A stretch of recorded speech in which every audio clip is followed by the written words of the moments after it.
مربی داری یا تنها تمرین میکنی؟ یه مطالعه داریم در سال 2023 که نشون داده تمرین تحت نظارت مربی تاثیر چشمگیری بر قدرت بدنی و افزایش عضلات داشته.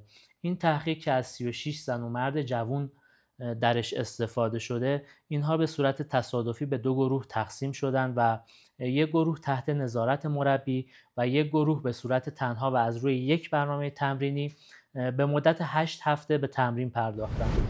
نتیجه این بوده افرادی که تحت نظارت مربی بودند نسبت به افرادی که تنها تمرین کردند رشد عضلانی بیشتری رو تجربه کردند و همچنین پیشرفت بیشتری در رکوردهای اسکوات و پرس سینه‌شون دیده شد و به تمرینشون هم متعهدتر بودند. چرا حضور مربی انقدر کمک کرد؟ چون مربی به اصلاح تکنیک شما میپردازه و همچنین حضورش باعث میشه که شما با شدت و تمرکز بیشتری تمرین کنید و به شما روحیه میده. نتیجه این که تمرین با مربی یا حداقل یک یار تمرینی میتونه تاثیر بیشتری از تنها تمرین کردن داشته باشه. این نیست که تنها تمرین کردن هیچ نتیجه‌ای نداشته باشه. حضور مربی در کنار شما باعث میشه که کارتون بهتر پیش بره. اول سلامت و بعد فیت باشید.